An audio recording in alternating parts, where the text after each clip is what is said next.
नमस्कार बच्चों। आज मैं आपको समय का मोल नामक जो कविता है वह समझाने जा रही हूँ, पढ़ाने जा रही हूँ। तो उसके लिए आप लोग पृष्ठ संख्या 29 यानी पेज नंबर 29 खोलिएगा। ठीक है, पेज नंबर 29 ये रहा आपका। देखो, नूतन गुंजन हिंदी पाठमाला। तो यहाँ से आप इस किताब का पेज नंबर 29 खोलोगे। ये थर्ड लैंग्वेज है। ठीक है, तो यहाँ पर देखो, समय का मोल। इस कविता में कवि जो है समय के महत्व के बारे में हमें समझाते हैं कि समय कितना मूल्यवान है, हमें समय के अनुसार सब कुछ करना चाहिए। कहाँ कविता जो शुरू होती है, देखो, मिले फूल से फूल तो गुलदस्ता बन जाता है, ईंट से ईंट जुड़े तो क्या बन जाता है, सुंदर घर बन जाता है। देखो, मिले फूल से फूल, गुलदस्ता देखो फ्लावर के बुके को कहते हैं। जब फूल बहुत सारे फूल एक साथ मिल जाते तो क्या बन जाता है, गुलदस्ता बन जाता है। ठीक है, फूल फूल जुड़कर गुलदस्ता बन जाता। वैसा ही क्या है, ईंट के साथ ईंट जुड़कर, ईंट के साथ ईंट जोड़कर ही क्या बन जाता है, सुंदर घर बन जाता है। तो एक ईंट से कभी घर नहीं बन सकता, एक या दो ईंट से कोई काम का नहीं है। तो ईंट के साथ ईंट हम जोड़ते हैं तो क्या बन जाता है, सुंदर घर बन जाता है। वैसा ही देखो, छोटी छोटी जल की बूंदें, ये जो जल की बूंदें हैं, जो ड्रॉपलेट्स होती हैं, छोटी छोटी जल की बूंदें सागर बन लहराती है। ये जो छोटी छोटी जल की बूंदें है वो क्या बन जाती है, सागर बनकर ऐसे ऐसे लहराती है। समुद्र देखे हो ना, तो वैसे ही क्या है, ड्रॉप ड्रॉप मतलब हर बूंद से क्या है, बूंद बूंद इकट्ठा होकर ही क्या बन जाता है, सागर बन जाती है।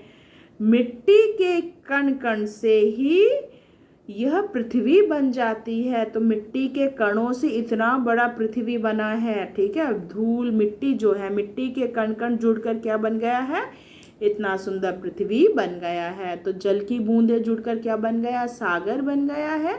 और मिट्टी के कण कण जुड़कर क्या बन गया है, यह पृथ्वी बन गया है।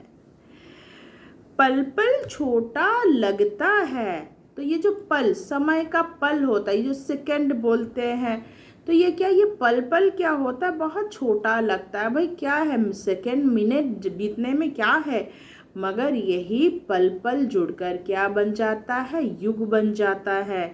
इससे युग बन जाता है। पल पल का जो मोल समझता, जो लोग क्या है, हर पल का मोल समझते हैं, उसे हम क्या कहते हैं, बुद्धिमान कहलाते हैं। ठीक है, तो हमें क्या है, समय का, हर समय का मूल्य को समझना चाहिए, महत्व को समझना चाहिए। हर मिनट का इम्पोर्टेंस होता है। ऐसे मत सोचो कि भाई आज पढ़ लिया कल पर छोड़ देते हैं, नहीं तो भाई ठीक है, समय है, बाद में पढ़ लेंगे। और यही हम क्या है, अगले दिन छोड़ देते हैं, अगले दिन फिर सोचते हैं छोड़ो आज बाद में कर लेंगे। इस प्रकार क्या है, हम लोग क्या करते हैं, समय बर्बाद करते हैं। इसलिए हमें क्या है, हर चीज़ में पर महत्व देना चाहिए। तो हर सेकंड क्या है, इंसान के लिए इम्पॉर्टेंट है, हमें समय बर्बाद नहीं करना चाहिए। तो फिर से मैं समझा देती हूँ, समय का मोल जो कविता है, इसमें हम क्या सीखते हैं कि किस प्रकार हर मिनट, हर व्यक्ति का हर मिनट, मतलब इंसान का हर मिनट क्या है, बहुत ही महत्वपूर्ण है। हमें समय नष्ट नहीं करना चाहिए। जिस प्रकार क्या है, फूलों के साथ फूल मिलकर, एक फूल से कभी गुलदस्ता नहीं बनता, फूल के साथ फूल मिलकर क्या बन जाते हैं, गुलदस्ता बन जाता है। देखना, फ्लावर बुके जो होता है ना, कितना सुंदर दिखता है। हाँ, तो क्या है, जब कोई गेस्ट आते हैं या शादी वाड़ी में हम लोग देखते हैं ना, उनका नंदन करते हैं, किससे ना, फ्लावर के बुके से। तो वही कहा गया है, फूल के साथ जब फूल मिल जाते हैं तो वह बहुत ही खूबसूरत लगते हैं, दिखते हैं। क्या है, फूलों का गुलदस्ता बन जाता है। वैसा ही क्या है, ईंट के साथ ईंट जुड़कर क्या बन जाता है, सुंदर घर बन जाता है। कभी एक ईंट से घर नहीं बन सकता, ईंट के साथ ईंट जब जोड़ते हैं तो उसका कितना महत्व बढ़ जाता है। एक ईंट का कोई महत्व नहीं है, मगर ये जो क्या है, इन ईंटों को जोड़ा जाता है तो उससे कितना सुंदर आलीशान घर बन जाता है। लोग जाकर उसमें बसने लगते हैं।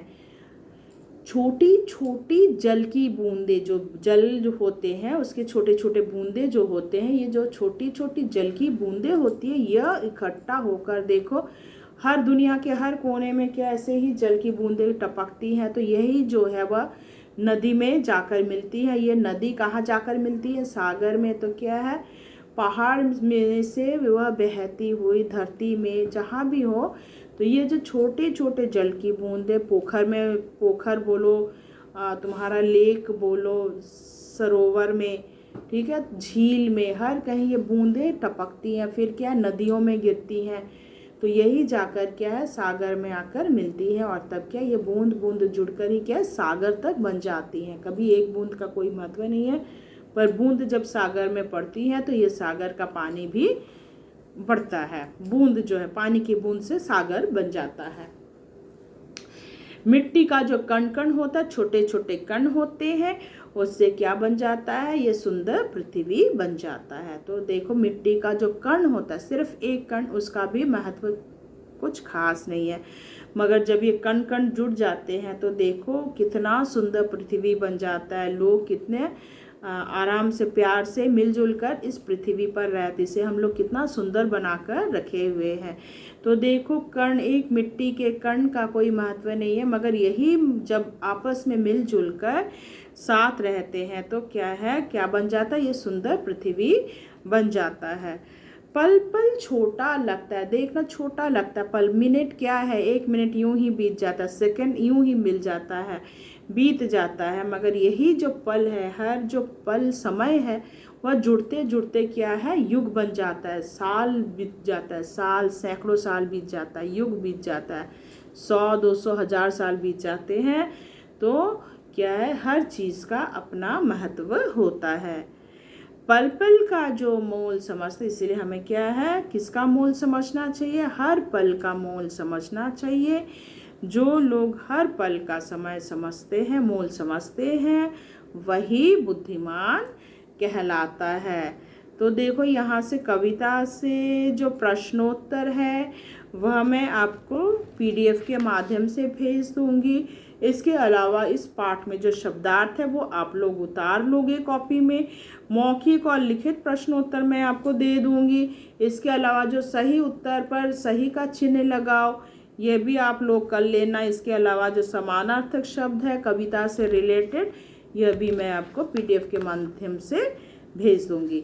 आशा करती हूँ यह जो कविता है समय का मोल, अर्थात हमें हर दिन, मतलब हर समय को हमें इम्पोर्टेंस देना चाहिए, तभी क्या है, जीवन में क्या है, हम प्रगति कर सकते हैं, उन्नति कर सकते हैं। आशा करती हूँ आपको ये जो कविता है ये समझ में आया होगा, समय का मोल। आपको ये जो है कविता आपको कंठस्थ करना पड़ेगा, याद करना पड़ेगा। तुम्हारा जो यूनिट टेस्ट है उसमें यह लिखने के लिए आएगा। धन्यवाद।